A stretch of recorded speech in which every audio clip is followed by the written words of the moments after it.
Sabihin mo sa kanya, huwag kang matutulog. Masarap matulog eh. Ang sarap ng panahon, di ba? Sige nga, bigyan natin ng malakas na palakpak si Lord. Yung para sa Diyos! Woo! Praise God. Manatili po tayong nakatayo. Let us pray. Hawakan po natin ang ating mga puso habang tayo po ay humihingi ng habag, biyaya at presensya ng Panginoon. Lord, we honor you, we praise you, sinasamba ka namin, Panginoon, dinadakila ka namin, Lord God, sa aming pong kalagitnaan. Lord, marami pong salamat, muli ginising mo ang bawat isa, Panginoon. Ito po'y biyayang mula sa iyo, Panginoon. Naririto po kami dahil nais namin acknowledge, Lord God, ang kapangyarihan mo sa aming mga buhay. Lord, patawad, Lord God, sa mga kasalanan na aming nagawa, sa aming isip, salita, Lord God. Patawarin niyo po kami, Lord God, sa mga naging desisyon namin na mali, Panginoon, sa iyong harapan. Naririto po kami, Lord, nais naming marinig ang iyong mensahe, Panginoon, ngayong umaga. Kausapin mo kami ng personal, Panginoon, ng bawat isa naway magkaroon ng rema, Panginoon, Lord God, na patuloy na magagamit namin upang mabago ang aming mga buhay, all for your greater glory. Lord, we humbly ask for your presence this morning. Ikaw pong mangusap, ikaw ang yumakap sa bawat isa sa amin, Panginoon. Katagpuin niyo pong aming mga pangangailangan, Lord God, at higit sa lahat, mabago mo pong aming mga buhay sa bisa at kapangyarihan ng iyong salita. We honor you this morning, Lord God. Speak to us, move, Holy Spirit. In Jesus' name, this we pray. Amen. Sige po, malakas na palakpak para sa Diyos. Habang binibigyan ng high five ang katabi, sabihin mo, good morning. Sige, bigyan mo ng high five yung katabi mo at maupo ka na. Welcome po sa bawat isa. Welcome sa mga online viewers natin. Praise God. Have a blessed Sunday po sa bawat isa sa atin. Ayan, marami pa po dito. Uy, si AJ, oh. Welcome back. Congratulations. Palakpakan pala natin yung mga graduate. Sino dito yung mga graduate? Nakita ko daming graduate sa Facebook. Praise God. Alam niyo po, ito ay accomplishment para sa kanilang lahat and deserve nila na mapalakpakan sila talaga, no? Kung may katabi kang graduate dyan, sabihin mo nga, congratulations. Graduate saan? Graduate na sa utang, congratulations. Praise God. So sabihin natin sa katabi natin, think positive. Yan. Kasi, di ba, ang topic po natin ngayon is about mindset. Alam nyo po, pag-usapan muna natin, no? Let's do some science lang po. Sino dito naaalala niya na pinag-aralan niya about the brain nung high school, di ba? O kasi hindi ko favorite yung science, eh. Di ako excited makinig lagi kasi ang daming minimemorize, di ba? So, how does the human mind work? Paano nga ba nagtatrabaho? So, ibig sabihin, ang utak natin, ang isip natin ay nagtatrabaho. Sabihin natin lahat, work. Kaya minsan, nakarinig na ba kayo nagsasabi, napapagod na akong mag-isip. No? Kasi it's working. O, sabihin mo sa katabi mo, at least nag-work. At least nag-work yung utak natin. O, pag hindi natin ginamit yan, hindi na yan mag-work. Diba? So, gamitin natin. Sabihin mo sa katabi mo, gamitin mo ang utak mo. Sabi dito, the brain works like a big computer. So, parang computer siya. Di ba, napag-aralan natin yung computer, kung ano i-command mo, kung ano sabihin mo, yun ang gagawin niya. Tama? So, yung brain daw natin, para yung computer. Gagawin, ipaprocess niya lahat ng natatanggap niya. Lahat ng nakikita niya, lahat ng natitaste niya, lahat ng nagagamit, no? Gumagana yung senses mo, i-deliver niya yun sa body at magbibigay siya ng mensahe. Alala ko pala nung high school ako, sabi, tanong ng teacher namin, kapag kinalabit ka, kalabitin mo nga yung katabi mo. Kalabitin mo, please. Ano, nag-react ba? Ibig sabihin gumagana pa yung brain niyan, no? Nag-react. Kasi pag kinalabit ka, sabi ng teacher ko, bakit ka lumilingon? Pag ikay kinalabit, sabi ko, bakit nga ba? Ang sinagot ko ba naman, tradisyon na po yun. Na pag kinalabit ka, harap ka, sabi, hindi yung tradisyon. Kinalabit ka kasi may naramdaman yung body mo, magsisend ng signal ngayon sa brain mo, sabi, may kumalabit sa'yo. Babalik ngayon sa body mo, kailangan titingin ka ngayon, may kumalabit sa akin. No, pag humawa ka sa mainit na bagay, sasabihin ng brain mo, yung hinawakan mo, mainit. Kaya magre-react ka. Diba, masasaktan ka. No, kasi yung kung ano yung natanggap ng brain mo, ipaprocess niya yun, ibabalik niya sa body mo kung ano yung magiging reaction mo. So, but the brain can do much more than a machine. No, mas marami siyang kayang isipin. Siyempre, yung computer, yung mga processes na ginagawa ng computer, inisip lang din yun ng tao. So, ibig sabihin, mas mayaman ang isip natin. No, sabihin mo sa katabi mo, mayaman ang isip mo. Kaya, wag tayong mapagod mag-isip. Alam mo yun, wag tayong mapagod gamitin yung brain natin. Although, minsan, kailangan natin magpahinga. No, we think and experience emotions with our brain. And it is the root of human intelligence. Yung brain daw natin o yung mind natin is responsible. Sabihin natin, responsible. For perception, for thought, for feeling, for action.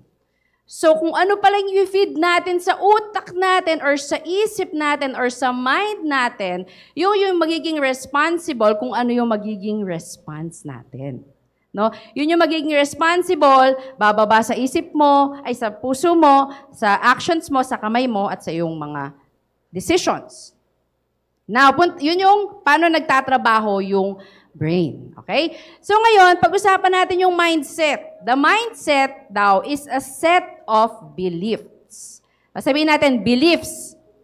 Paniniwala that shape how you make sense of the world and yourself. May iniisip ka, may nakikita ka, may pinaprocess yung brain mo. Ngayon, yung set of beliefs mo, depende yon, no, kung paano mo ipapaliwanag, paano mo ipaprocess yung nakikita mo. Diba? Iba ang makikita mo, for example, dito sa stage. Yung iba nakatingin dito. Depende. Iba-iba yung ating nagiging set of beliefs. Now, ito yung manner you process thoughts in your mind. Yun daw yung kung paano pinoproseso yung isip mo, kung paano ka mag-isip. Iba-iba po tayo ng paraan ng pag-iisip. No, but your mindset influences how you think. Everybody say, think. Everybody say, feel. Everybody say, behave. Kung paano ka daw nag-iisip, nakakaramdam, at nag-behave or nagkakaroon ng actions, no, depende yon sa iyong set of beliefs. Depende kung paano ka nagpa-process ng mga bagay-bagay sa iyong isip. Pero may 3 functions lang daw ang mind. Thinking, iisipin mo. After mong isipin, mararamdaman mo na yon. Okay? Tapos, gagawa ka na. Yung wanting. Ano nang gagawin mo dahil naisip mo na, naramdaman mo na, ano na yung gagawin mo ngayon? Ano na yung magiging decision mo ngayon? Napakayaman ng isip, katulad nga na sinabi ni Pastor, di ba? No, kaya nga sabi ni Ernie Baron, ano ba sabi ni Ernie Baron? Yung mga nabuhay nung panahon niya? Sina? O, sino? O, si EJ, ano? Yun, oh! Parang maganda sa mic yun. Ulitin mo nga. Makinig tayo ulit. 1, 2, 3. Ay, Ernie Baron nga. Ernie Baron in the house. Sige, 1, 2, 3. Ay, nawala na. Nawala na nga ng knowledge, nawalan tuloy ng power. Nasabi niya, pag wala kang knowledge, wala kang power. Pero totoo po yun. No, kaya lang, no, tayo mga Kristiyano, kailangan nating medyo i-balance din. Kasi the more na meron kang knowledge, the more na magkakaroon ka ng power, the more na lalaki ang yung ulo, the more na mapapalayo ka sa Lord. Amen? So, kaya kailangan alam natin. No? Ito, very famous verse. Diba? Sabi in Romans 12, 1-2, do not conform to the pattern of this world, but be transformed by the renewing of your mind. Bakit nga ba? Sabi natin, huwag kang mag-conform to the patterns of this world. Huwag kang sumang-ayon sa mundo. Bakit? Kasi ang sabi dun sa unang verse, sabi, therefore, I urge you, brothers and sisters, in view of God's mercy, to offer your bodies as a living sacrifice, holy and pleasing to God. This is your true and proper worship. Kaya pala ayaw nating mag-conform dun sa pattern ng mundo. Ayaw nating makiayon kung ano yung sinasabi ng mundo. Kasi gusto pala nating i-offer yung sarili natin as a living sacrifice to the Lord. Kasi yun yung act of worship. No? Sabihin mo sa katabi mo, worship mo yan. Kaya sabihin mo sa nasa kanan, alagaan mo ang body mo. Kaya pala natin ginagawa yon because we want to honor God. No, hindi lang basta, sige, huwag tayo mag-conform. Bakit? Yung simula, yun ang pinaghugutan. This is your true and proper worship.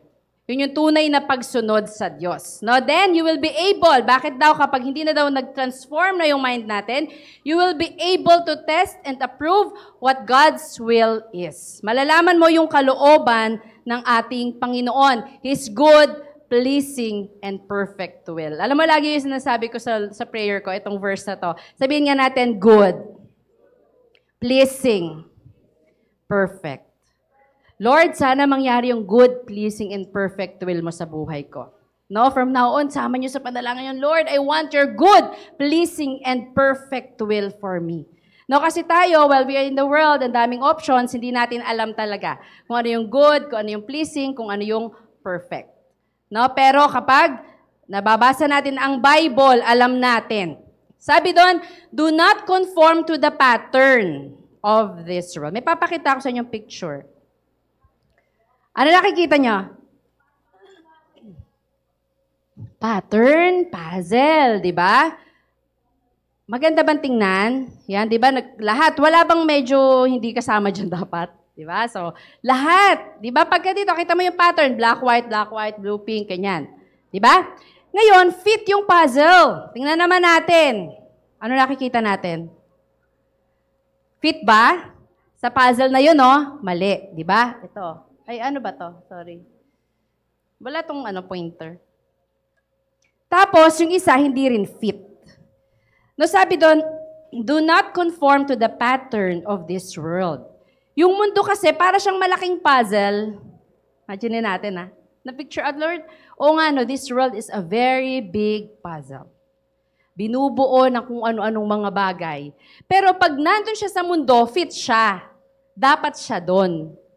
Pero tayo, sabi, bilang mga anak ng Diyos, hindi daw tayo dapat nagko-conform doon sa mundo kasi hindi ka taga dito. Sabi mo sa katabi mo, hindi ka taga dito. Sabi mo ulit sa kanan mo, sabi mo, hindi ka fit. Kaya kahit anong gawin mo, ipilit mo man, kapag hindi ka fit, pag pinilit mo, masasaktan ka lang. Aww. No, kaya sabi mo sa katabi mo, huwag mong pilitin. Alam mo yon, Christian ka na, pero pinipilit mo pa rin isama yung sarili mo sa worldly. Christian ka na, umaattend ka na ng cell group, umaattend ka na ng worship, no, pero sumasama ka pa rin doon sa dating mga kainuman mo, for example lang. Hindi ko alam kung may ganon. Eh! Eh! Bakit ba yun na example ko? Wala sa script yun eh. Ibig sabihin, hindi ka para dun eh. Kaya parang minsan, Lord, hindi, mas masaya dito sa mga barkada ko. Lord, hindi, mas maganda dito eh. Pupunta ka doon, tapos, magkakaroon ka ng emptiness sa puso mo. Hindi ka magkakaroon ng kapayapaan, hindi ka magkakaroon ng kagalakan. No, kasi hindi ka para doon. Sabi mo sa katabi mo, hindi ka para doon. Kaya, wag ipilit. No? Tumalikod ka nga, sabi mo sa katabi mo, wag mo kasing pilitin. Pilit ang pilit. No, kaya po ang topic natin ngayon, basahin po natin ng sabay-sabay. 1, 2, 3. It's all in the mindset. It's all in the mindset. Kasi sabi natin, yung mind, very powerful. Lahat yan, meron tayo.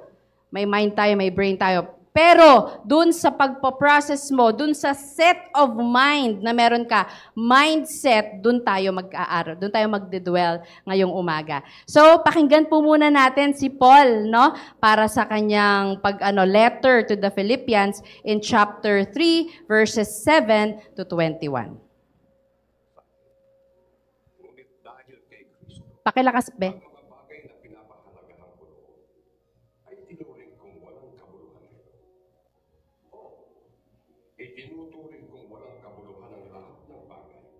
Bilang kapalit ng lalong mahalaga ang pagkakilala kay Kristo Jesus na aking Panginoon. Ang lahat ng bagay ay ipinalagay kong walang kabuluhan.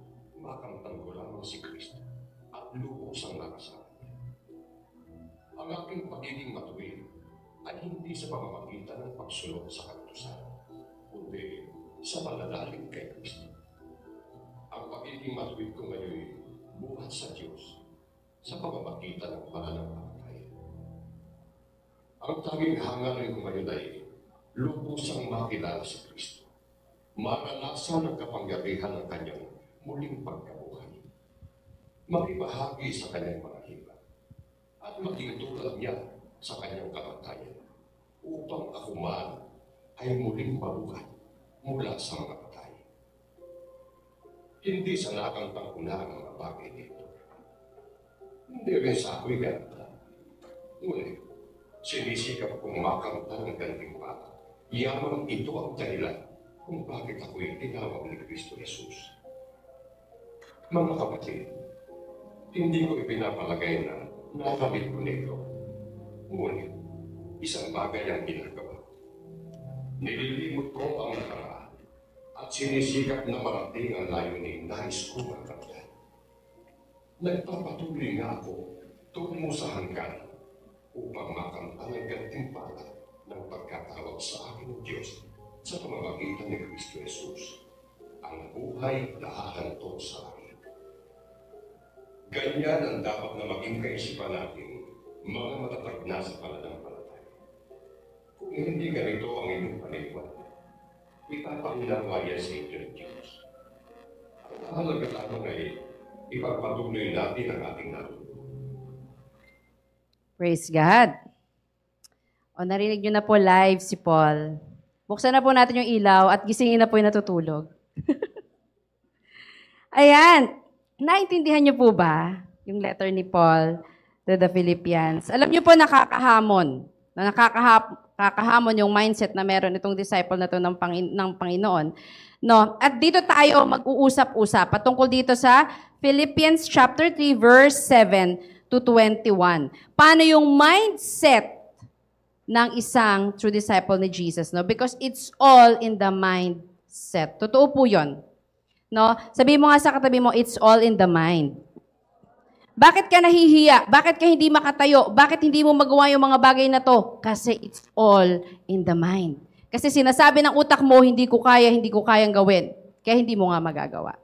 No, yung magsisend, kung ano iniisip mo, kanina inaral natin, kung anong magsisend sa isip mo, yun ang i-deliver niya sa body mo. No, tinatamad ako. Kaya yung buong katawan mo, tinatamad na rin. No? No? Wala akong alam. Kaya yung buong katawan mo sasabihin, oo nga, wala akong kayang gawin, wala akong alam. So pag-usapan natin yung mindset. Okay? Kaya set, naka-red yan. Because we will define, ano yung tatlong, you know, yung nasa puzzle na yon, yung SET, na dapat nandoon nakafocus yung mindset natin. First, everybody read, significance. Everybody say significance.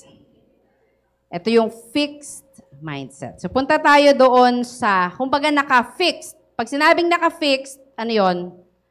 Hindi matatanggal, no? Naka-fix lang siya, nandiyan siya, fix. No? Ano ba yung importante? Ayaw niya na. Yan. In Philippians chapter 3, doon sa binasa ni Paul kanina. Okay. Basahin ko ulit. Ba't ako ano yung lalamunan ko? 7 to 9. Sabi dito, ngunit dahil kay Kristo, ang mga bagay na pinahahalagahan ko noon ay itinuturing kong walang kabuluhan ngayon. Sabihin nga natin, noon, ngayon. So yung mga bagay daw noon na meron siya, hindi na daw mahalaga sa kanya. Ngayon yung mahalaga sa kanya at may kabuluhan. Oo, sabi niya. Itinuturing kong walang kabuluhan ang lahat ng bagay bilang kapalit ng lalong mahalaga. Sabihin natin, mas mahalaga. Pinagpapalit niya yung noon, although ito ay mahalaga, pero yung ngayon daw ay mas mahalaga. Ang pagkakakilala kay Kristo Jesus na aking Panginoon. Ang lahat ng bagay ay pinalagay kong walang kabuluhan at itinuturing kong basura. Makamtan ko lamang si Kristo at lubos na makipag-isa sa Kanya. Grabe, no? Lahat ng bagay, basta makakapagpasira sa relasyon ko sa Panginoon, no, nasa isip niya, yun ay basura. No, sabihin natin, basura. Mamaya, may tatanong ako sa inyo dyan, ha? So, meron tayong 2 points na mako-consider dito sa ating first letter. Now, fix your thoughts on the things that truly matter. I-fix mo daw yung isip mo doon sa mga bagay na mahalaga. Sa mga bagay na mahalaga. May gusto ko, habang nakikinig kayo, encourage you, no, na mag-isip, ipasok mo sa puso mo, no, sa isip mo, isipin mo kung ano ba yung gusto sabihin ng Panginoon sa'yo. No, kasi lahat tayo gustong kausapin ni Lord ngayong umaga. Fix your thoughts on the things that truly matter. Number 1, filter your thoughts. Sabihin nyo nga, filter. Sino dito yung mga phones nila may filter? Filter ba tawag? Ano ba tawag doon? Filter yun, di ba? Oo. Filter. Pinifilter, pinapaganda. No? Filter, ano ba sa Tagalog ng filter?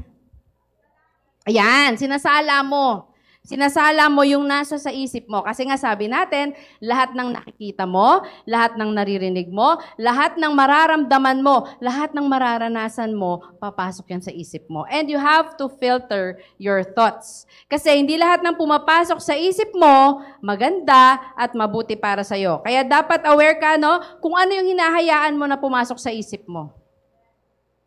Dapat aware ka.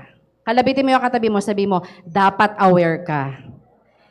Sabihin mo dyan, hindi lahat maganda. No, na iniisip mo, narinig mo, hindi lahat tama. I-filter mo, kapatid. I-filter mo para sa iyong kapayapaan, para sa iyong sariling kapayapaan. No, filter your thoughts. Mamaya, mag-ano tayo ng supporting verse on that. Then, number 2, elevate your mindset. Everybody say, level up. If you want to go higher, sabi sa cell group ko, if you want to go higher, think higher. Now, if you want to go to heaven, ano iisipin mo? Heaven. Di ba? Think heaven. Allow the scriptures to mold your mindset. No, every day, sino dito yung parang pag nagugulumihanan siya or alam mo yun, ang pangit ng araw niya, pero pag nagbasa siya ng salita ng Diyos, naaalala niya na, ay, maganda pala ang buhay. No? Kasi, yun yung pumapasok sa isip mo, ay, oo nga pala. No? Maganda yung mga pangako ng Panginoon. So, learn the Lord's way, not the world's way. Meron ako ipapakita sa inyong picture. Nakita ko lang dun sa ano eh. Don't allow this world to pollute your thoughts. Don't allow this world to control your thoughts. Kasi minsan, maganda naman yung iniisip mo, wala ka namang iniisip na masama, pero may nakatabi ka, sinabihan ka ng ganitong masamang balita. Chismis. Napulyot na nga yung isip mo. May alam ka na tuloy ngayon. Imbis na payapa ka, no, meron ka na tuloy iniisip. Diba? Sabi mo sa katabi mo, wag lahat pinapakinggan. Kasi baka hindi na tama. Pag pinakinggan mo, pinrocess mo sa isip mo, no? Yun na yung mag-lead into action. Kaya nga po napakahalaga, no, na i-evaluate mo, titingnan mo yung paano ba yung mindset talaga, ano yung ba yung mahalaga. No, sa Facebook, in social media, lagi natin naririnig, marami tayong makikita dyan. Pag scroll mo, uy, merong bawal sa bata. Anong gagawin mo pag may nakita kang ganon? Napatawa si Ibo. Anong gagawin mo, Ibo, pag may bawal sa bata? O, bababad ka ba doon? Anong gagawin mo? Scroll na uli, filter. Ay, hindi yun dapat. Hindi yun nararapat at matuwid. Diba? So, i-filter natin yung ating nasa thoughts natin. No? Hayaan natin na laging fresh yung isip natin sa magagandang balita ng ating Panginoon. In Philippians chapter 4, verse 8, sabi dito, basahin nating lahat. Please, lahat ng makakabasa, lahat ng kayang basahin ang font na to. Okay, 1, 2, 3. Finally, brothers and sisters, whatever is true, whatever is noble, whatever is right, whatever is pure, whatever is lovely, whatever is admirable, if anything is excellent or praiseworthy, think about such things. No, kaya sabi natin kanina, think positive kasi dapat yung finifeed natin sa mindset natin ay totoo, noble, no, karapat-dapat isipin, tama, pure, walang mali siya. No? And admirable, kahanga-hanga, yung mga magagandang bagay finifeed natin sa isip natin. Pero sabi nga, we are in this world, marami pa rin yung papasok sa atin na negative. Pero it's up to us kung paano natin i-filter yung naiisip natin. No? Kung papaano natin dadalhin yung mga naiisip natin. Alam mo ba kung ano ang mahalaga at ano ang basura? Tanungin mo nga sa katabi mo, alam mo ba? Tingnan mo, sabi mo sa kanyang mata, alam mo ba? Ang sabi, alam niya daw yung mahalaga. Anong ginagawa sa mahalaga? Hoy, minamahal. Ano pang ginagawa sa mahalaga? Niingatan. Ano pa? Pinagyayaman, pinalalago. Di ba? Kasi mahalaga. Everybody say, mahalaga. Ano naman ang ginagawa natin sa basura? Nire-recycle. Ang galing. Nire-recycle nga naman din ng basura. Di ba? Minsan basura, i-recycle mo ng konti para maging maganda. Very good. Wala akong premyo ngayon, sayang. Puyat ako, hindi ako nakabili ng merienda. Ng token. No, anong ginagawa sa basura? Tinatapon, hinihiwalay. Nilalayo sa iyong tabi kasi hindi maganda mabantot. No, mabantot. No? Yung ibang basura, no? Kaya pagka sa bahay mabaho talagang di ba? Sino dito pag nakakaamoy ng mabaho, sira na yung araw? Bad trip na. Yung mga nanay dyan can relate, di ba? Di man lang kayo naglilinis ng bahay. Di ba? Kasi hindi maganda pag mayroong basura, pag may kalat. So, ang ginagawa dyan, tinatapon. Everybody say, tinatapon. Sige, tingnan natin, isa-isa. No, sabi doon ni Paul, nakakatawa si Paul, no, yung noon daw, hindi niya na masyadong pinahalagahan. Kasi parang ngayon, nakakuha siya ng relationship sa Lord at ito ay gold para sa kanya. Hindi ko ipagpapalit ang relasyon ko sa Panginoon sa kahit na anong bagay na meron ako noon. Ang mga bagay na pinahalagan ko noon ay tinuturing kong walang kabuluhan ngayon. Sige, magkaroon tayo ng ilang assessment lang. Noon at ngayon. Okay? So, meron tayong mga list. Ang liit pala, no? Mga list ng noon. O, hulaan natin ngayon kung ano yung ngayon. Mga Christians na tayo ngayon, dapat hindi yung bisyo noon, bisyo pa rin. O, ano yung ngayon natin? Bisyo noon? Bible na ngayon. Di nga. Tanong nga sa katabi mo, sabi mo, di nga. Bible na ba? O, bisyo pa rin? O, gossip noon. Ano ngayon? Gospel ngayon. Di ba? Yung word of God na yung pinag-uusapan natin, hindi na mga chismis. No? Hindi na mga bad news. No? Gospel. Selfish noon, ano na ngayon? Selfish pa rin. Giver na ngayon. Sabi mo nga sa katabi mo, parang ikaw yan. Ayaw, hindi daw siya mukhang yun. O, tamad doon sa mga kabataan. Siyempre, masipag na ngayon. O, eto, two-timer noon. Loyal na ngayon, di ba? Bitter noon? Bitter pa rin. Better na ngayon. Dapat nagbabago yung letters. O, nagtatanim ng galit noon. Ay, magpapatawad na ngayon. Sabihin mo sa katabi mo, pinapatawad na nga kita. Oh, pala sagot noon, yung mga bata. Nako, sumagot kayo. Ano pala sagot noon? Pala sunod na ngayon. Oh, nagkikimkim. Kikimkim ng galit noon. Ano na ngayon? Mapagparaya. Nagpapatawad pa rin. Nagpapatawad na ngayon. Kaaway noon.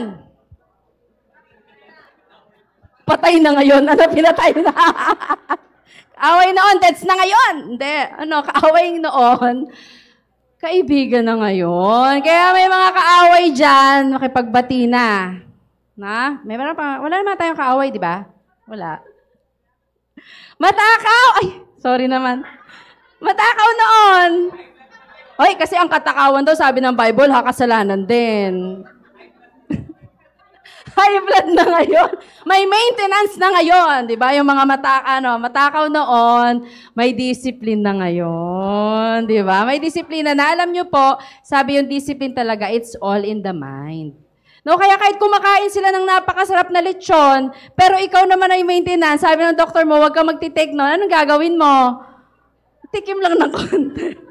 Discipline po, hindi na talaga. Kasi kung gusto mo humaba ang buhay mo, gagawin mo yon. Sabi nga kanina, di ba? Do not conform to the pattern of this world. Bakit ginagawa natin yon? Kasi gusto nating ma-please si Lord. Yung pala yung pinanggagalingan nun. Because that is our true worship. O warrior noon, ito alam niyo yan. Warrior, pwede din. Worshipper na ngayon. No? Sino yun? Sabihin mo nga sa katabi mo, ikaw ba yon? Sige, sabihin mo, ikaw ba yun? Parang hindi, nagwo-worry pa rin yung katabi mo kasi wala pang sinaing yan mamaya. Tandaan nyo po, remember that your life and your purpose is too important to be wasted. Yung buhay mo, iisa lang yan. Yung purpose mo, minsan lang yung nasabi dahil minsan ka lang nabuhay. And it is very important to be wasted. Huwag nating sayangin. Alam nyo kaya nakakalungkot yung merong mga tao talaga na nade-depress and they want to end their life. Napakaganda po ng buhay na ibinigay sa atin ng Panginoon. No, kailangan lang talaga nating maghintay sa kanyang muling pagbabalik dahil may pangako siya. No, napakahalaga ng buhay mo para sayangin mo. No, sino mang nakakarinig na yan. No, huwag kang mawala ng pag-asa dahil kasama mo ang Diyos. Sabi mo nga sa katabi mo, huwag kang mawala ng pag-asa. Sige, ganitohin mo, ang tawag doon, ano pa tawag doon? Abresyete. Sabi mo, huwag kang mawala ng pag-asa. O kasi hindi mo alam, baka nawawala na pala ng pag-asa yan. Di ba? Lalapit na yan kung kani-kanino mamaya. Diba? How do you look at your life? Paano mo tinitingnan yung buhay mo at iyong purpose mo? No, alam niyo dun sa verse na yun na binanggit natin kanina, sabi noon wala nang halaga. Alam mo, parang sinasabi ni Paul, parang naririnig ko, kung ipaparaphrase ko ngayon, no, na yung pera, ano bang bagay na makakapaglayo sa akin sa Panginoon, makakapagsira ng relasyon ko sa Panginoon, itatapon ko yun. Basura yun sa akin. No? So kahit pera man to, trabaho man to, negosyo namin, no? Relasyon ko man. No? Kung makakapagpalayo sa'yo sa Panginoon ng relasyon na yan, itapon mo yan. Sabi mo sa katabi mo, itapon mo. Uy, pero kung pamilya nyo na, huwag nyo itapon. Ayusin lang ang relasyon. No? Kung ang kagandahan mo, ang makakapagpalayo sa'yo sa Lord, yung wealth and assets mo, yung fame mo, yung career mo, ano mang achievements na meron ka ngayon, no, ituturing niyang, sabi ni Paul, tuturing ko yung basura. Kasi pag nag-end na tong life ko na to, hindi ko naman yung madadala. No? Walang halaga, si Lord pa rin ang pipiliin ko. No? Kaya parang doon sa kanta, natutuwa ako doon sa kantang yun talaga, no? Ano sabi? Araw-araw kasiyahan. Totoo bang araw-araw kasiyahan? Hindi nga, sa totoo lang. Araw-araw ba kasiyahan? Hindi. Sino dito may problema? Huwag nyo na itaas yung kamay nyo. Amen. Pag may problema ka, masaya? Nag-iisip ka, di ba? Iniisip mo yung bills mo. Dumantad si kuryente. Magkano kameral ko? Di ba? Process na kayo, naisip mo, naku, ito lang ang sweldo ko. Mag-worry ka na ngayon. Iisip-isipin mo na yun ngayon. May nakita kang text, may nag-text sa cellphone ng asawa mo. Pinrases mo ngayon, yung pala kaibigan lang nagtatanong, di nag-worry ka ngayon, nagselos ka ngayon. Diba? Hindi ka na-promote. Uy. O hindi ka natanggap sa trabaho mo. Sabihin mo ngayon, walang kwenta talaga tong boss ko. Pero yung pala, meron lang gustong ituro sa iyo ang Panginoon. Pero pinrases mo na, mali na yung pagpaprocess ng utak natin. No? Kaya napakahalaga. No? Napahalagahan natin, alam natin kung ano yung mahalaga. Kasi dito po sa mundo, marami po tayong options. Sabihin natin, options, options, options. Marami yan. Napakadami po. Nakatulad ng pagpili natin kanina. Yung sinasabi natin, kaibigan noon, diba? Kaaway na ngayon. Pinaliktad na. Bumaliktad, pinatulan, diba? Totoo po yun kasi ang hirap po talaga, struggle po talaga. And it is all in the mind. No, nasa isip po natin yan. I know some of you, all of us, worry a lot dito sa mundong ito. No, walang taong hindi nag-iisip. Walang taong hindi nakakaranas ng problema. No? Ang dami mong iniisip, pero Ang laging choice mo, what is important? Ano ba yung mahalaga? Ano ba yung talagang mayroong gain or may point sa langit? Kasi sabi nga, if you want to go to heaven, think heaven. No? So grabe talaga yung mindset ni Paul. No, sana nagsisinkin sa inyo yung gusto niya, no? Na noon, ganito ako eh. Sino dito? Feeling niya nagbago na siya from noon hanggang ngayon. Binago na? Sige nga, pumalakpak nga sa Lord yung mga binago na. Ay, ang dami pa rin hindi talaga. Hindi makapalakpak. Okay lang yan. Kasi babaguhin pa rin naman tayo. Pinoproseso pa rin tayo ng Panginoon. Kung ngayon nasa noon ka pa rin, noon, ngayon. Walang di ba? Walang pagbabago. Allow God to process you. Babaguhin ka pa rin ng Lord. Mamaya pupunta tayo sa verse na yan. May sagot ang Lord dyan, no, sa kung hindi mo yan nagagawa. Basahin natin ito na sabay-sabay. 1, 2, 3. Ang lahat ng bagay ay ipinalalagay kong walang kabuluhan at itinturing kong basura, makamtan ko lamang si Kristo. Sino po ang mahalaga sa ating buhay? Si Kristo. Totoo po yon, si Lord. Alam niyo po, pag lumabas po tayo dito, meron tayong kani-kaniyang relationship with the Lord.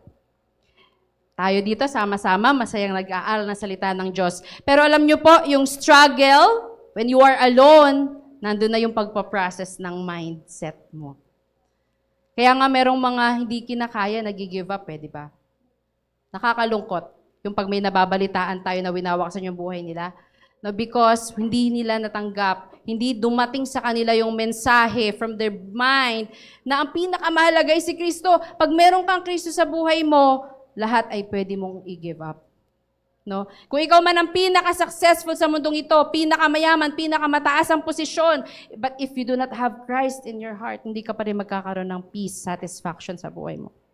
Because Jesus is all we need. No? Punta na po tayo sa next letter, sa E. No? E for excellence or winning mindset. Winning mindset. So, basahin natin sa Philippians 3. Ulit, syempre, yun ang verse natin, no? 12 to 16. Sabi dito, hindi sa nakamtan ko na. Nakakatuwa si Paul, napaka-honest niya. Hindi na nakamtan ko na mga bagay na ito. Hindi rin sa ako'y ganap na. Ngunit sinisikap kong makamtan ang gantimpala sapagkat ito ang dahilan kung bakit ako'y tinawag ni Kristo Jesus. Mga kapatid, hindi ko ipinalalagay na nakamit ko na ito. Ngunit, isang bagay ang ginagawa ko. Habang nililimot ko ang nakaraan at sinisikap kong marating ang layuning nais kong makamtan, nagpupunyagi ako patungo sa hangganan upang makamtan ang gantimpala ng pagkatawag sa akin ng Diyos. Sa pamamagitan ni Kristo Jesus, ang buhay nasa langit. No?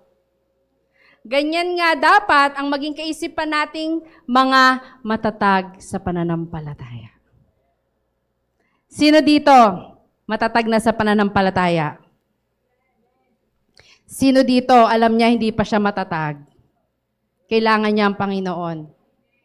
No? Pero sabi doon, matatag. Dapat maging matatag tayo. Sabi mo sa katabi mo, magpakatatag ka. Ano daw dapat ang kaisipan? Dapat, sabi niya, dapat ganito tayo mag-isip. Tayo na mga Kristiyano, tayo na may pananampalataya sa Diyos, ikaw na nakakilala na sa Diyos, ikaw na nagbabasa ng Bible, ikaw na nakakaalam ng kanyang mga pangako, ganito daw dapat tayo mag-isip. Number 1, basa, hindi ka pa ganap. Hindi pa tayo perfect. Hindi naman talaga tayo magiging perfect. Pero hindi pa tapos si Lord sa atin. No, hindi pa natin nakakamtan. Yes, tinanggap na natin ang Panginoong Yesus, pero along the way, kailangan natin magpabago, no, para talagang maging karapat-dapat tayo at mapakita natin na tunay na tinanggap natin ang ating Panginoong Yesus sa ating buhay. No, God is not done yet. Hindi ka pa finished product. Sabi mo nga sa katabi mo, hindi ka pa finished product. Kulang pa yan. Meron pang inaayos dyan si Lord. No, hindi ka pa ganap. Sino dito umaamin na maraming kailangan baguhin sa Kanya? Sa ugali niya. Sa puso niya. Sa buhay niya. Ang daming kailangan baguhin ng Lord kasi, it's true, hindi pa tayo ganap. No? At dahil hindi pa tayong ganap, ang kailangan nating gawin ay Magsumikap ka. Sabihin mo sa katabi mo, magsumikap ka. Sige, lakasan mo, sabihin mo, magsumikap ka. Do your best to do the will of the Lord. Lagi lang naman tayong best foot forward. Gagawin lang natin lahat yung best na kaya nating magawa. No, kasi kailangan natin ng Diyos. Do your best to stay. Do your best to stay. Kasi pwedeng naririto ka ngayon, pero somewhere along the way, na pwede tayong mawala. No? Kaya sabihin mo sa katabi mo, hawakan mo ang balikat. Sabihin mo, stay lang. Keep fighting. No? Magsumikap tayong lahat. Talagang doon lang tayo, best effort lang tayo. Walang may pagmamalaking kahit na sino. Walang magaling, walang all-knowing, no? Walang perpekto. Tanging ang Diyos lang ang nakakaalam. No? And number 3, ang nakaraan ay hindi hadlang. Sino dito may mga nakaraan? Lahat naman tayo may nakaraan, di ba? Don't look back. Everybody say, don't look back. Don't live in the past. Huwag ka nang mabuhay dun sa dati. No, fix your eyes unto Jesus. Have a fixed mindset. Dahil mas importante ngayon kesa kahapon. Sino niniwala doon? Mas importante yung ano kesa kahapon. Alam niyo po, halimbawa, Christian ka noon. Tas ngayon, ano na? Ano mas mahalaga? Noon o ngayon? Ngayon. No? Christian ka nga ngayon. Baka bukas naman, sa mga susunod na araw, mawala tayo. Mas mahalaga ang ngayon kaysa ang kahapon. Kaya wag tayo mamuhay dun sa past. No, feeling kasi natin minsan dahil may mga past tayo, dahil hindi tayo karapat-dapat, no, naging, hindi karapat-dapat in the past, hindi na tayo kayang gamitin ng Diyos. Mali po yung thinking na ganun. No, gagamitin ka pa rin ni Lord. Gagamitin ka pa rin ni Lord. Sabi doon, don't allow anyone or any situation rob your peace.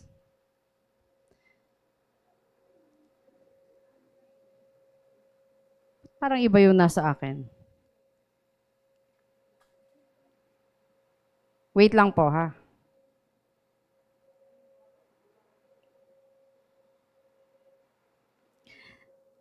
Bakit wala? Punta ako dun sa, wait lang ha, na-move ko po yata. Wala. O sige, wag na yan. Dito na lang. Nawawala yung slide ko. Sabi sa verse 15, sabi doon, di ba? Ito dapat yung mindset natin. Pero sabi, kung hindi ganito ang inyong pag-iisip, ipapaunawa iyan sa inyo ni Lord. Ulitin ko po kung hindi ganito ang inyong pag-iisip, na noon, importante yung noon, sa'yo, ngayon, iba na. Ipapaunawa sa inyo yan ng Diyos. Sino dito naniniwala na gumagawa ang paraan ng Lord na para maunawaan niya yung plano ng Diyos sa kanyang buhay? Minsan kasi kapag meron tayong desisyon, tapos hindi naging ayon sa plano ng Diyos, nasasaktan tayo. Nagkakamali tayo dito. No, lahat tayo, maamin pa tayo, nagkamali tayo lahat. Pero alam niyo po, pag na-realize natin na mali tayo, yun yung paraan ng Panginoon para maunawaan mo yung plano niya.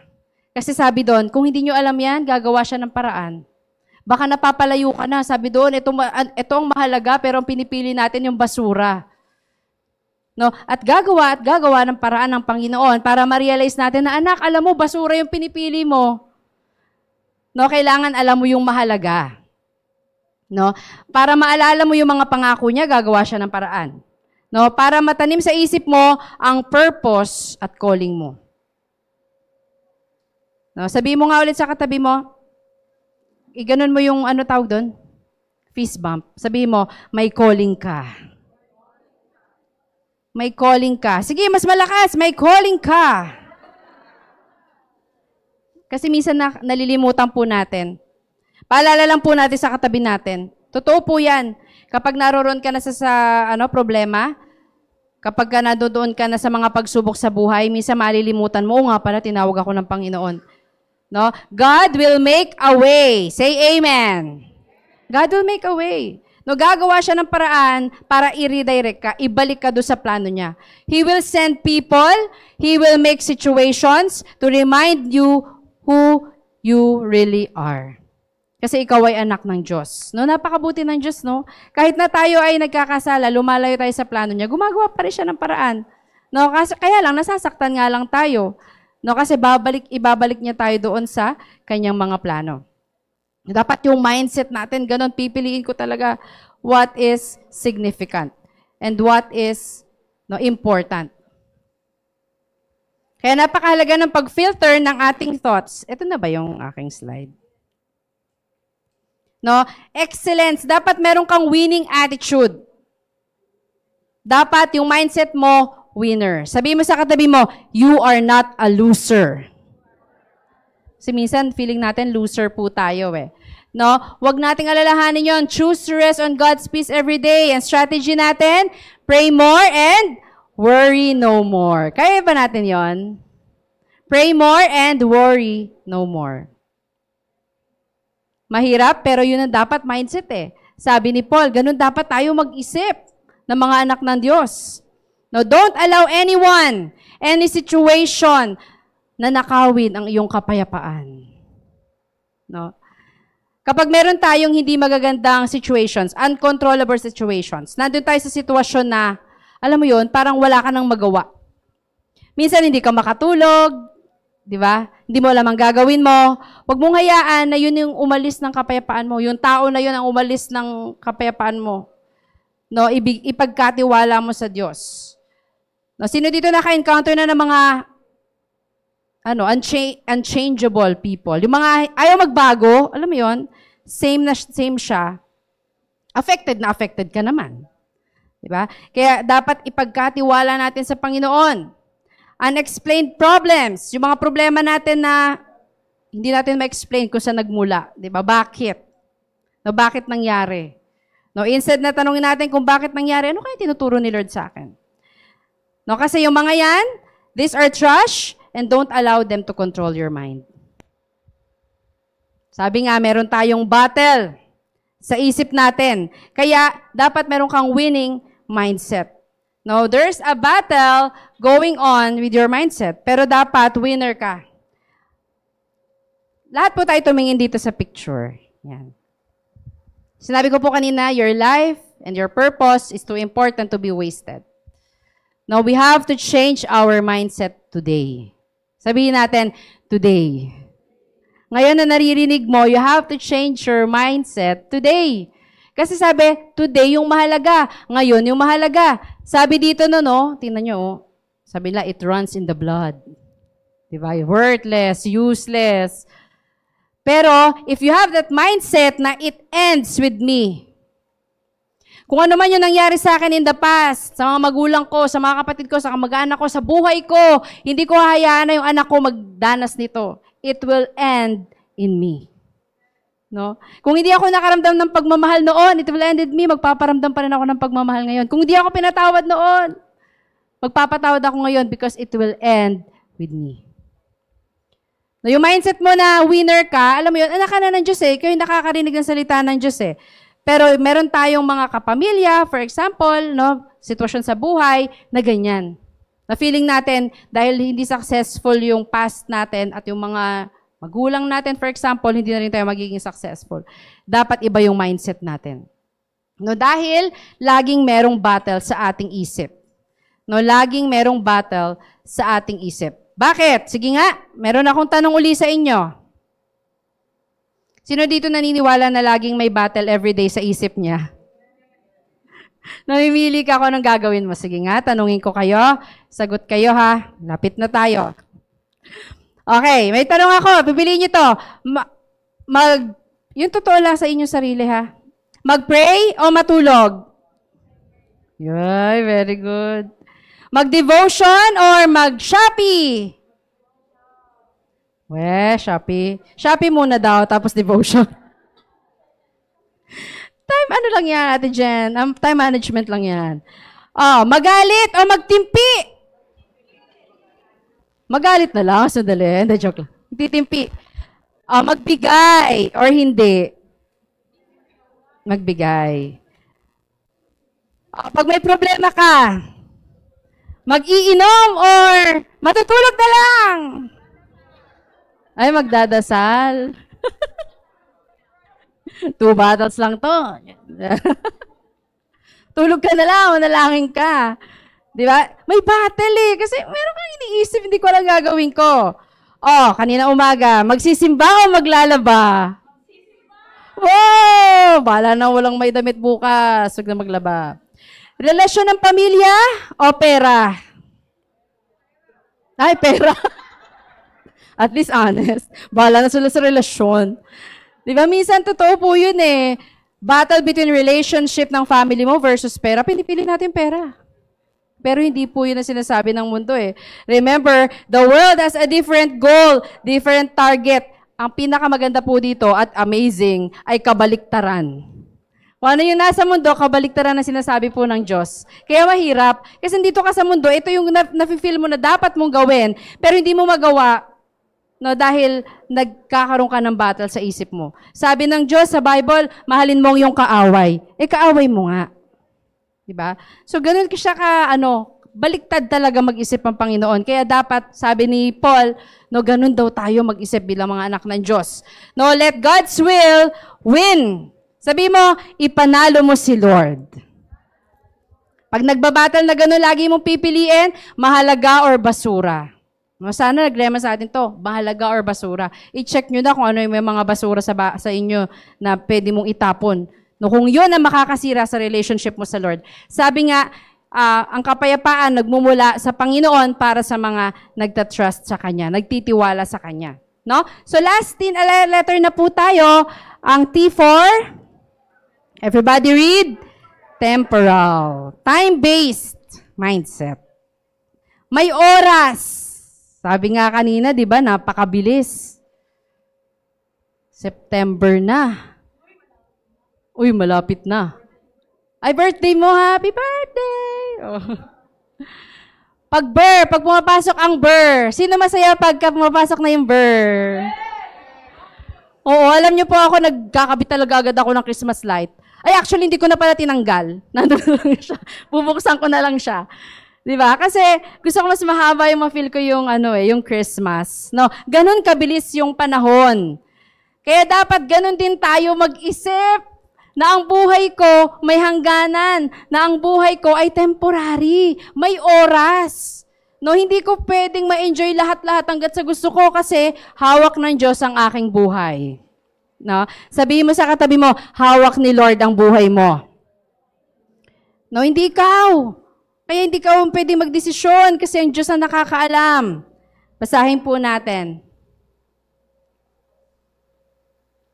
Iba yung na. Yan, sabi dito. Ayan, sa verse, na tayo? 18. Sapagkat tulad ng madalas kong sinasabi sa inyo noon at ngayon, lubhang inuulit ko. Sabi pa niya dito, luhaang inuulit ko. This was written by Paul to the Philippians habang siya ay nasa preso. Imagine niyo, umiiyak siya. Sinasabi niya na, marami ang namumuhay bilang mga kaaway ng krus ni Kristo. Kapahamakan ang kahihinatnan nila sapagkat ang dinodiyos nila ay ang hilig ng kanilang katawan. Ikinararangal nila ang mga bagay na dapat sana nilang ikahiya at wala silang iniisip kundi ang mga bagay na may kinalaman sa mundong ito. Subalit, sa kabilang dako, tayo ay mga mamamayan ng langit. Mula ro'y hinihintay nating may pananabik ang Panginoong Jesucristo na ating tagapagligtas. Time-bound.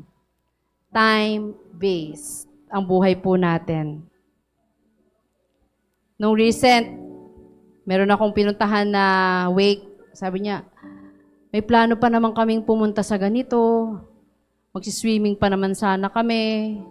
Ka-travel pa naman sana kami. Pero hindi niya na nagawa yung sinabi niya. Why? Hindi natin hawak eh. Yung buhay po natin, yung mindset natin, dapat ganun. Oo nga, no? Hindi naman talaga ako taga rito. Yun na lagi sinasabi natin. At the Bible is telling us na tayo ay mga mamamayan ng langit. Sino dito? Claim in the name of Jesus na siya ay mamamayan ng langit. Itaas nga yung kamay ng mga gusto nagsasabi na siya ay mamamayan ng langit. Siya ay tao. No, anak ng Diyos na pupunta sa langit.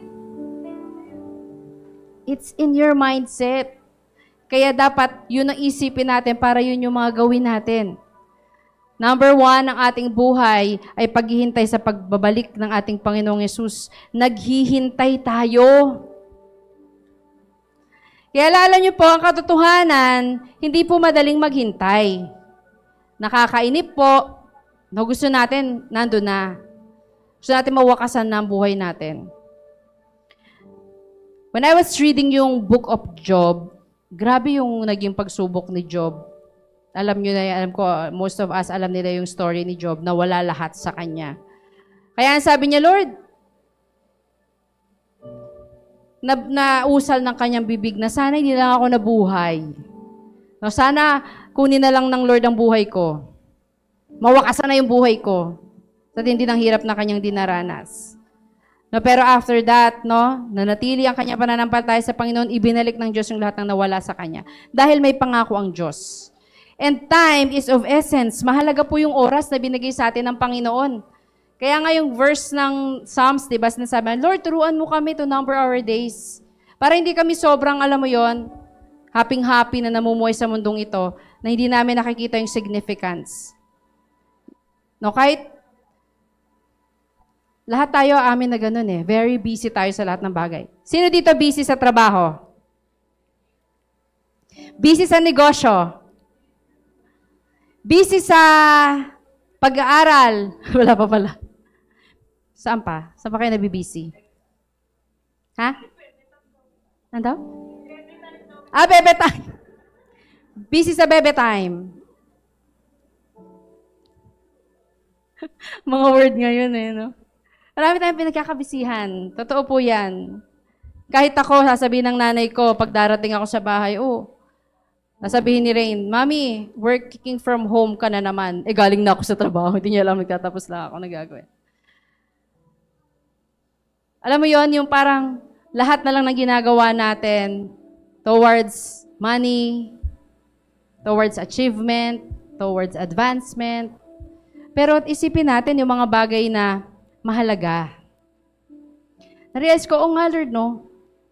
Marami pala sa ginagawa namin basura. Pero imbis na itapon namin para mas mapalago yung relationship namin sa'yo, kinikip pa namin. Pero ngayon, naririnig mo, ano ba yung mahalaga? Na magkaroon ka ng personal assessment sa buhay mo, sarili mo, ano ba talaga yung mahalaga, Lord? No? Mahalaga yung relationship ko sa family ko, relationship ko sa mga mahal sa buhay ko, kaya habang may oras ako, makikipag-ayos na ako. Kasi hindi ko alam. Baka kunin na ako ni Lord bukas or mamaya. Meron pa pala akong mga kinikim-kim na sama ng loob. No? Anumang sitwasyon, maghihintay pa rin tayo sa Lord. Kaya sabi, anumang maging panahon, anumang maging sitwasyon. Kahit natanong ko kanina, araw-araw kasiyahan, araw-araw kagalakan. Yun yung mindset. Na kahit may problema ka, araw-araw masaya, araw-araw ay kasiyahan. Dahil naroon ng Diyos, dahil kasama natin ng Diyos. Diba? Dahil kasama natin ng Diyos. No, kaya nga sabi ng Mateo, basahin mo to. 1, 2, 3. Kaya nga, huwag ninyong alalahanin ang bukas, sapagkat ang bukas ang mag-aalala sa sarili niya.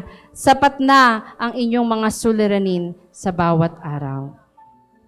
Hayaan mo na yung bukas, mamaya na lang muna. Anong ulam bukas? Wait lang, wala pa nga ulam mamaya eh. Diba? One at a time. At wag alalahanin. Lord, ang hirap namang hindi mag-alala. Wala nga akong pambayad sa aking Meralco. Pagkatiwala mo sa Diyos. Pagkatiwala mo sa Diyos. Because, sabi doon, today or tomorrow, sabi doon, no? Pinaplano nila, today, we will go to this city. Why do you even know that what will happen tomorrow? Hindi mo alam. Why? You do not even know what will happen tomorrow. If it is the Lord's will, we will live and do this or that. No, hawak ang buhay natin, no? Ang buhay natin ay hawak ng Diyos, kaya yung oras natin, wag natin pakayakapin na para bang hindi na matatapos. Kaya yung kaya mong gawin ngayon, wag na daw pabukas. Kung kaya mo na magsabi ng I love you ngayon, wag mo nang tayong pabukas. Sabihin mo sa katabi mo, I love you. Sabihin mo sa kabila, I care for you.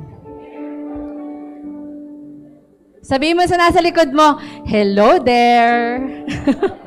O baka hindi na tayo makapag-hello bukas. Kapag-hello na tayo ngayon. No, because our time is limited. Parang yun dapat yung mindset natin. Tayo ay mamamayan ng langit. Ang sarap isipin na, Lord, mamamayan kami ng langit, kaya lang, ang dami talaga natin mo ng pagdaanan bago dumating dun Kasi kahit tayo naman, di ba, ay parating pumunta sa langit. Sino dito gusto na pumunta sa langit? Kasi mamamayan siya nun. Amen! May tumaas ang kamay, Lord, kunin mo na ako, langit. Mas magandang place dun Di ba? Pero alam niyo po, totoo, sabi doon sa sinabi ni Paul, marami ang namumuhay na kaaway ng krus ni Jesus. Alam niyo po, nung na-assign ako minsan sa Europe, nag-iisip ako pumunta doon Ito nga kaya ako tumira. Pero alam niyo, nandun na ako. Sabi ko, Lord, ang magiging mahirap ang conquest ko dito. Kasi ang daming wala talagang relasyon sa'yo. Walang nananalangin, walang yung simula ng program, walang nagpe-pray, simula ng kain, wala.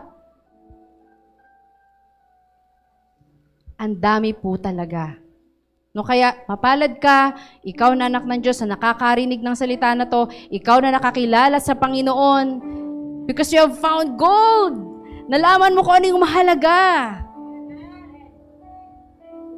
Alam niyo doon? Lapit ako. Can I ask for ganyan? No.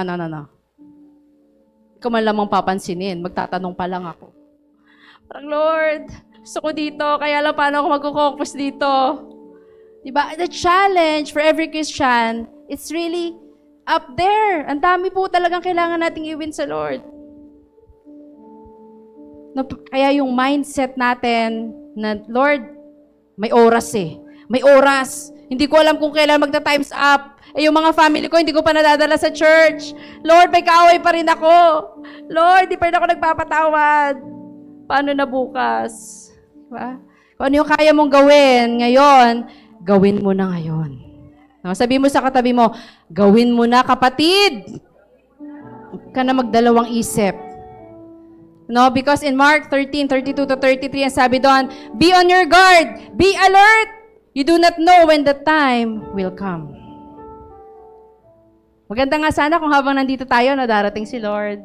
Hi, Lord! Kunin niya na tayo. Hindi ganun Diba? Merong mga kukunin bigla, mawawala. Merong magsistay. At daranasin ang paghihirap ng end times. Pero Lord, whatever happens, ikaw pa rin ang pipiliin, sabi nga ng awitin. Diba? Live out your time as foreigners here in relevant fear, for you know that it was not with perishable things, such as silver or gold, that you were redeemed from the empty way of the life handed down to you from your ancestors, but with the precious blood of Jesus. Kaya lagi ko sinasabi, it runs in the blood. Alam niyo po, napaka-precious ng banal na dugo ng ating Panginoong Yesus. Sa inyong pananalangin, yung mindset mo na laging, Lord, I will cover my family with the blood of Jesus. I will cover this problem with the blood of Jesus. I will cover this illness with the blood of Jesus because there is power in the blood of Jesus. No? Nandun po tayo na hindi mura. Hindi mura yung pagkakaligtas mo, kapatid. Nailigtas ka sa pamamagitan ng banal na dugo ng ating Panginoong Yesus. Kaya sana, pahalagahan po natin. Learn, know, choose what is important, what is significant. So in summary po, it's all in the mindset. Ano po yung kailangan na daw na, sabi ni Paul, na iisipin natin. S for significance. E for excellence. T for temporal. Dahil ang sabi nga po, no, the world and its desires may pass away, but whoever does the will of God lives forever. Sabi mo sa katabi mo, kay Lord may forever. Tumayo po tayong lahat, bigyan po natin ng palakpak si Lord, yung malakas na palakpak si Lord. Tayo po ay mananalangin.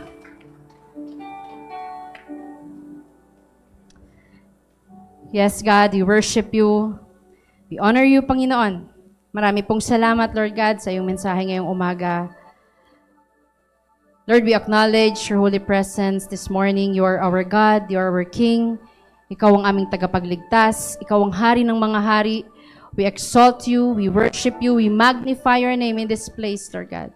Maraming salamat sa iyong habag, sa iyong awa, sa iyong kadakilaan sa buhay naming lahat, Lord God.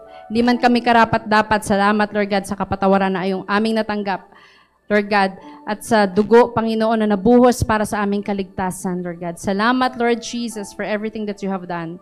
Turuan mo kami, Lord God, patuloy mo pong ilagay sa mind namin, sa thoughts namin, Lord God, ang mga salita mo, Lord God.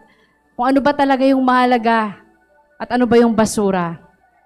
Tulungan mo kami, Panginoon, Lord, na maitapon namin yung lahat ng bagay na makakapagpalayo sa amin sa'yo, makakapagpasira ng relasyon namin sa'yo, Panginoon, Lord God. Tulungan mo kami, Lord God, na maitapon namin ito, Panginoon. We want, Lord God, a new mindset right now, Lord God. Lord, I speak healing, I speak breakthrough, Panginoon, sa buhay ng mga taong naririto. Lord God, they want a new mindset, Lord God. They want a new life in the name of Jesus. Lord, nagsusurrender po kami ng aming buhay sa iyo. Maraming pong salamat today, Panginoon, Lord God. Nawa, mabitbit namin ang new mindset, Panginoon, sa aming mga tahanan, Panginoon. Mabago mo kami, Panginoon, ang aming mga gawa. At Lord, patuloy mo po kaming masumpungan na tapat na naglilingkod sa iyo hanggang wakas. Marami pong salamat. We honor you today. In Jesus' name, this we pray. Amen.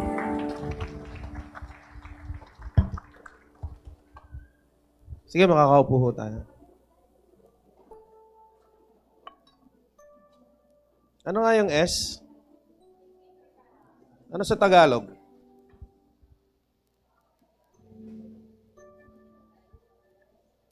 Anong Tagalog ng significance?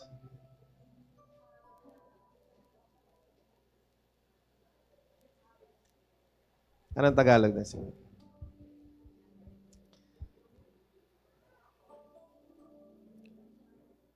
Tignan mo yung katabi mo. Yan. Significant ba yan? Sabi ni April, makabuluhan daw.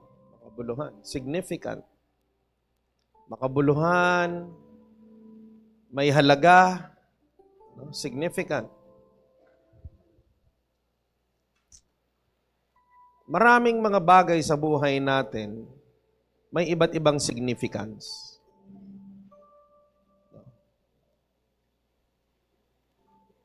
Yung mga ginagawa natin, merong mga significant, merong hindi masyadong significant.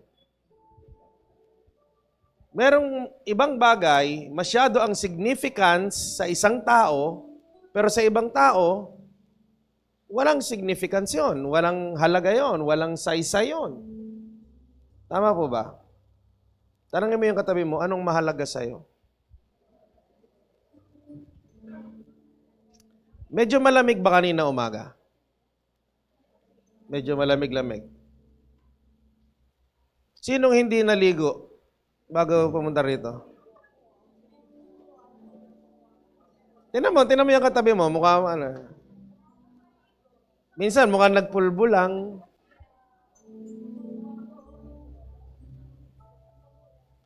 Kasi alam niya minsan yung pagligo hindi masyadong significant sa ibang tao. Hindi masyadong significant. Paggising mo sa umaga, anong unang-una mong ginagawa?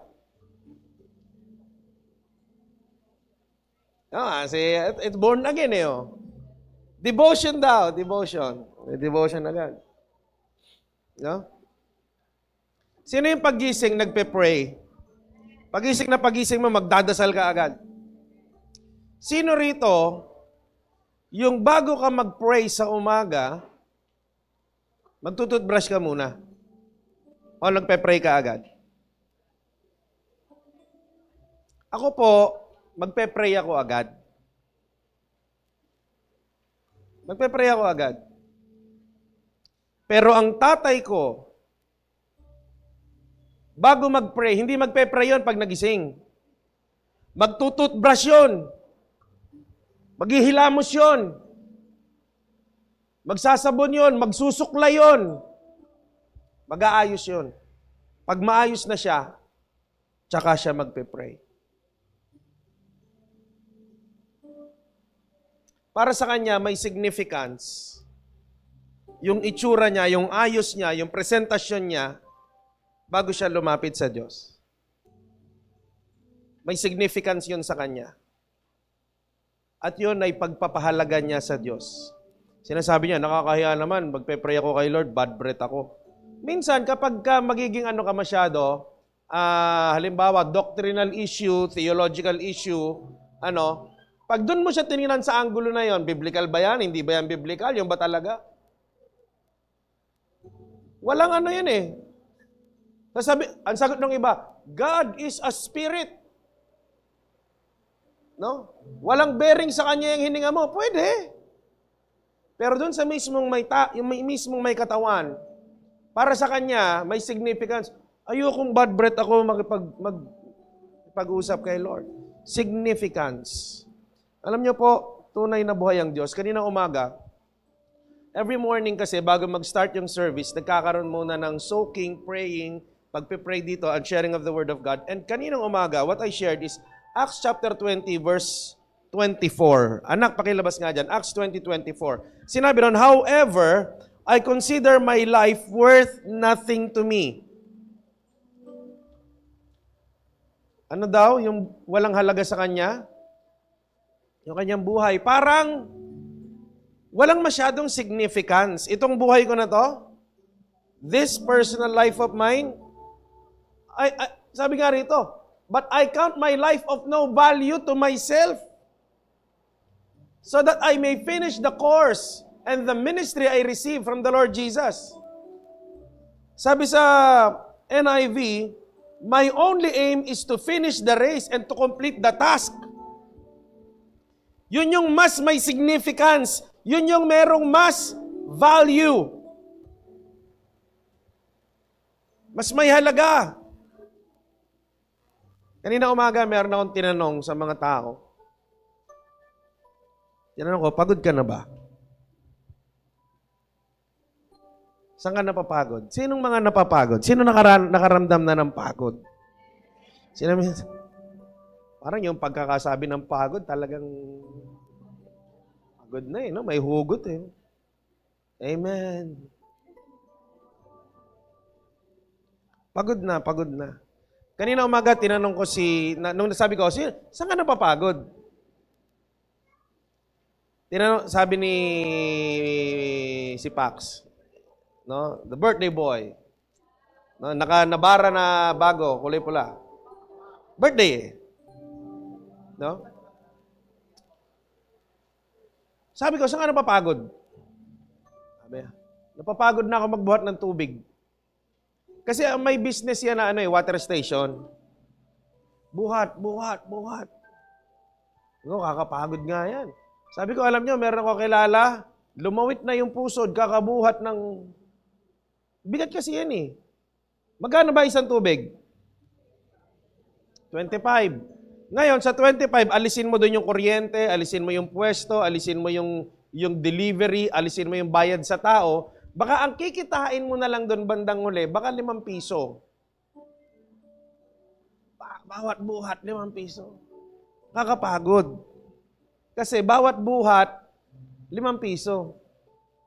Lilinisin mo pa, kunay mo pa, 5 piso. Kakapagod. Sabi ko, what if bawat isa, 5,000? What if bawat isa, 5,000? Mapapagod ka ba?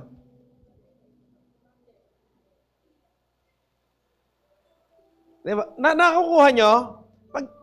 Pag sa 5 piso, pag nakakasampu ka pa lang, parang pagod ka na.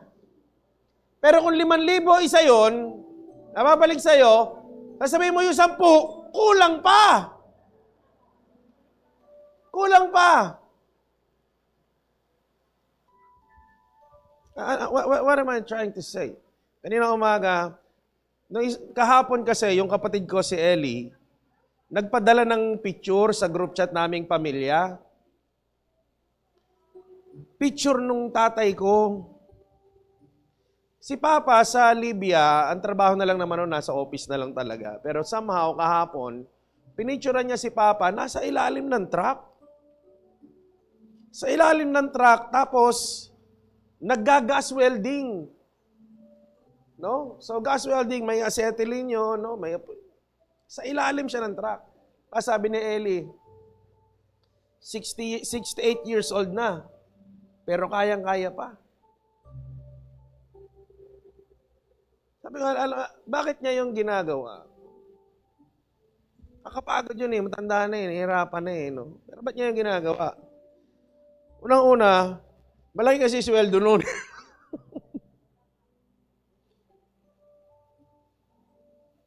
Kailangan gawin. Kailangan gawin. Amen? Bakit? Ano ba yung kapalit? Sabi mo sa katabi mo, kapalit. Alam niyo, marami tayong gusto sa buhay. May mga gusto sumikat, gusto yumaman, gustong magkaroon ng kapangyarihan, gustong gumanda, gustong gumwapo, gustong pumuti. No? Marami tayong gusto. Hindi ko naman minamasama. Pero yung mga bagay na gusto natin, ano ang mas mahalaga? Ano ang mas mahalaga? Amen? Sabi nga natin kanina, lahat ito ay lilipas. Lahat ito ay mawawala. Ngayon, ito yung mindset ni Paul na nagsulat ng Philippians at ni Luke na nagsulat ng Book of Acts. Parehas nilang sinabi yung Book of Acts, sabi ron, I consider my life worth nothing to me. This life, this is nothing compared to my next life. Amen? Kaya itong buhay ko na to, mas uubusin ko, mas gagamitin ko para dun sa tunay na may significance, mas may higit na significance. Kasi minsan, uubusin na natin sa sa pera, sa kapangyarihan, karangyaan. Doon na tayo eh. Pero tayo ba ay kumikilos, nagtatrabaho, nag-uubos ng ating lakas? Sabi ko nga kasi, anong mas mahalaga? Anong mas mahalaga? Tinanong ko kanina umaga, sinong pinakaunang dumating? Sino nagbukas? Sabi ni April, kami pong dalawa ni Josiah. Kung sa isip mo, ginagawa mo yon, galing pa nagtrabaho pa kagabi, mga puyat, mga pagod din naman. Pero gigising ng maaga, magpe-prepare ng maaga, okay lang na sila yung pinakauna, sila yung pinakamaaga, sila yung magpe-prepare, mag-aayos ng mga gamit dyan. Kahapon, sino naglinis nito? Si Russell? Si Micah? Inayos niya yung 4 na upuan. So si Micah, inayos niya, linis siya, wala kang kasama kahapon. Walang kasama kahapon. Wala na schedule. Kaya nilinis mo na. Sino nagutos sa'yo? Si Ariel daw. Sabi niya. Nagtanong ka ba? Ba't ako?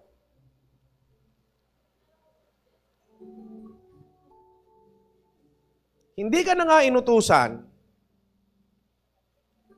No? Yung iba nga, inutusan na, nagtanong pa, ba't ako? Di ba? Pero alam mo kung bakit? Kapag ang isang tao, ang kanyang isipan, ang tunay na may halaga na ginagawa niya sa kanyang buhay na ito, ay ang paglilingkod niya sa Diyos at ang paglilingkod niya sa kapwa para sa karangalan ng Panginoon, yun yung buhay na merong significance. May halaga, may saysay. Yung iba sa atin, nag-uubos ng oras, panahon, pagod, kasi merong pangarap bilhin. Yung anak ko, nagtitinda ng tubig.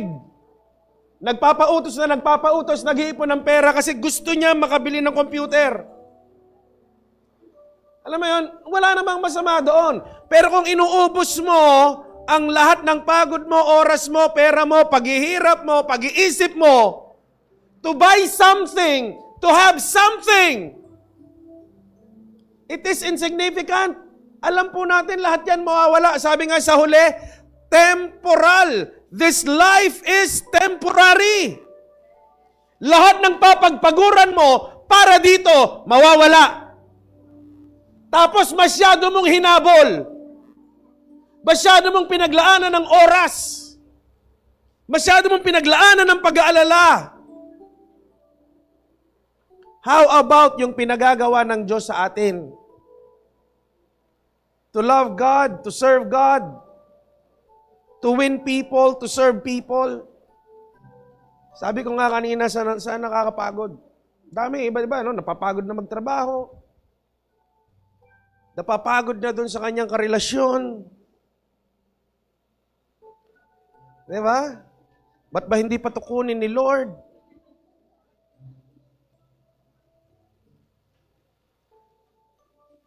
Napapagod na mag-aral, napapagod na magtrabaho. Alam nyo, sabi ko, meron akong shinare kanina. Sabi ko, alam nyo ako, napapagod. Minsan napapagod na ako sa tao. Hindi ko po kayo sinisisi, ha? Nakakapagod na minsan ng tao. Kasi tayo rito sa church, kawang gawa tayo eh. No, nagkaroon tayo na involved. Tapos, habang minsan nakikita ko yung politics and government, nakikita ko.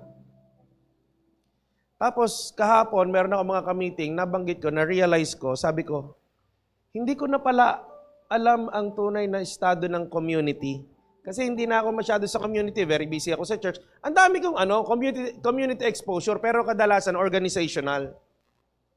Sa church, sa mga schools.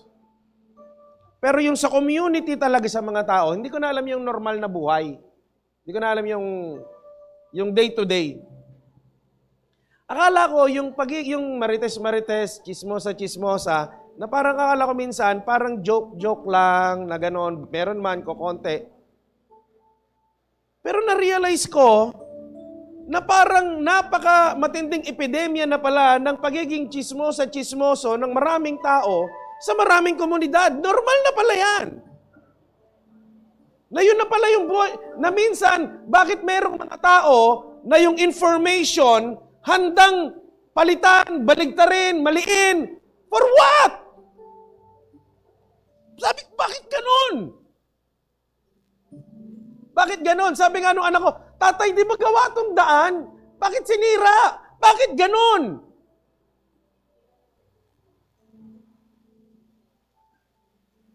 Bakit ganon? Ba't yung mga tao, paglilingkuran natin ng paglilingkuran, pero bakit ganon? Pero tayo, ang buhay natin, maging katulad ng Panginoong Hesus. Yung buhay natin, kailangan nating ialay para sa kapakanan ng nakararami, para sa kaluguran ng Panginoon, kasi ganun yung buhay ni Jesus Christ. Amen? Inialay niya yung kanyang buhay, pakinabangan ng marami.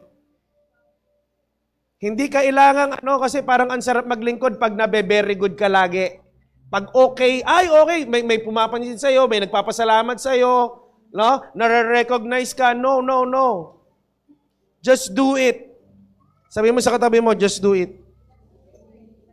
This life is temporary. At lahat ng ipaglilingkod natin na yan, all for the glory of God. At para po sa ikapakinabang ng buhay ng mga tao, yaan ang magkakaroon ng significance sa buhay na kasunod. Yung cellphone mo ngayon, insignificant yan sa next life. Yung sapatos na meron ka ngayon, insignificant yan sa next life. Yung ganda ng brand ng damit mo, insignificant. Yung sasakyan mo, yung title mo, no? Insignificant yan to the next life. Pero yung bawat oras, bawat araw na ipinaglingkod mo sa Diyos, pinaglingkod mo sa kapwa, yaan ang may significant sa kabilang buhay. Amen? Pwede palakpakan natin si Lord. Kaya wag mong kalimutan, kapatid. Siguraduhin mo na yung buhay, yung totoong buhay na meron ka, pinaghandaan mo para sa kasunod. Nakakalungkot, mayaman ka rito, pero purdoy na purdoy ka sa kasunod. Amen? Magtrabaho tayo lahat para sa karangalan at kaluguran ng Panginoon. Palakpakan po natin ang Lord.